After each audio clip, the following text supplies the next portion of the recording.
नमस्कार, मैं अंशुमान गौड़ आज की इस कक्षा में आपका स्वागत करता हूं। आज हम अध्ययन करेंगे कक्षा द्वादशी की हिंदी विषय की पाठ्य पुस्तक के पाठ 1 संत वाणी में संकलित कबीरदास जी की साखियों में से साखी क्रमांक 3 व 4 का। सर्वप्रथम मैं इसका वाचन कर रहा हूं, आप लोग ध्यान से सुनिए। छोड़े जब अभिमान को सुखी भया सब जीव, भावे कोई कछु कहे मेरे हिय निज पीव। जाति न पूछो साधु की पूछ लीजिए ज्ञान, मोल करो तलवार का पड़ा रहन दो म्यान। अब हम देखेंगे इसके शब्दार्थ को। इसका पहला शब्द है अभिमान, इसका अर्थ है अहंकार। भया, इसका अर्थ है हो गया। जीव, इसका अर्थ है प्राणी, यहाँ इसका अर्थ मनुष्य के लिए आया है। भावे, इसका अर्थ है अच्छा लगना। हिय अर्थात हृदय। पीव अर्थात प्रियतम, यहाँ इसका अर्थ परमात्मा से लिया गया है।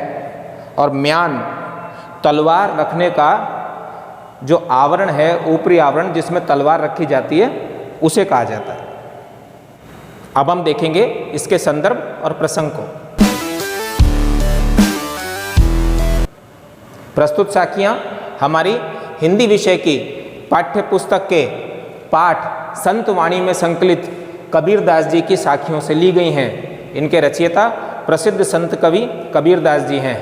इन साखियों में कबीरदास जी जीवन में सच्चे सुख के लिए तथा परमात्मा के साक्षात्कार के लिए अभिमान भाव को छोड़ने का उपदेश दे रहे हैं, तथा साथ ही साधु व्यक्ति उसकी श्रेष्ठता का आकलन जाति की अपेक्षा उसके ज्ञान से करने का उपदेश दे रहे हैं। अब हम देखेंगे इनके भावार्थ को।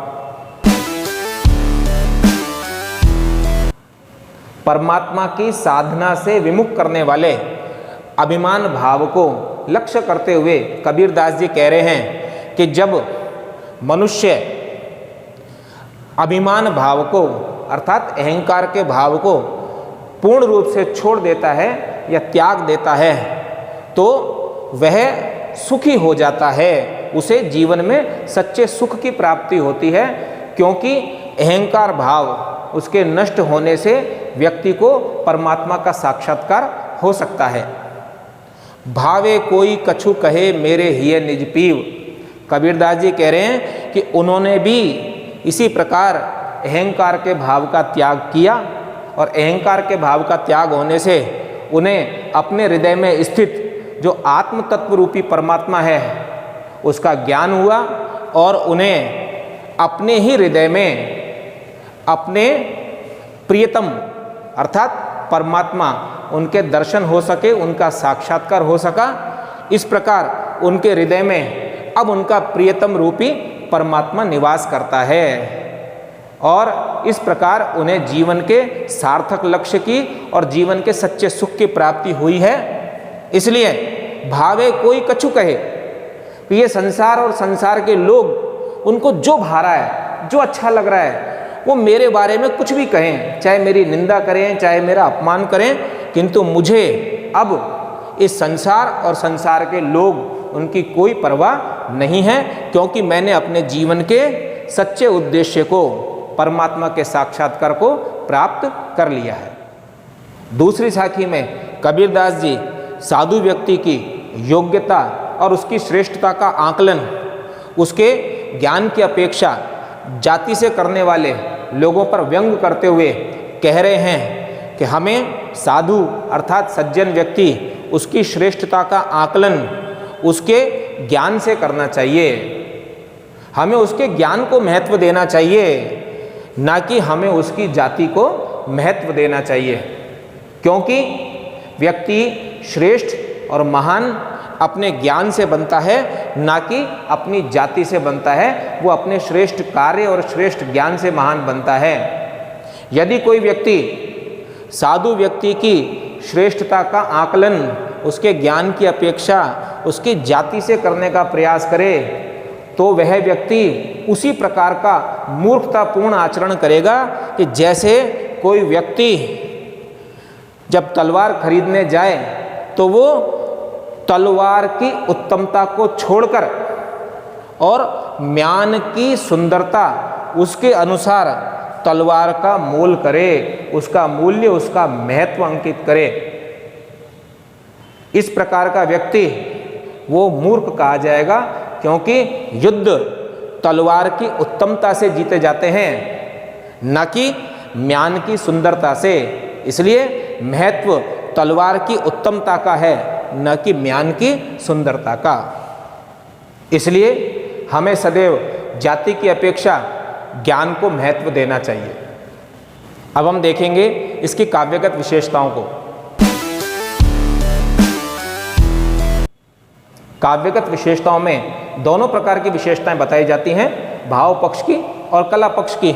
यदि हम भाव पक्ष की दृष्टि से इन साखियों पर विचार करें तो हम पाएंगे कि इन साखियों में कबीरदास जी ने जीवन में सच्चे सुख की प्राप्ति के लिए तथा परमात्मा के साक्षात्कार के लिए अभिमान अर्थात अहंकार भाव के त्याग को आवश्यक बताया है, तथा साथ ही उन्होंने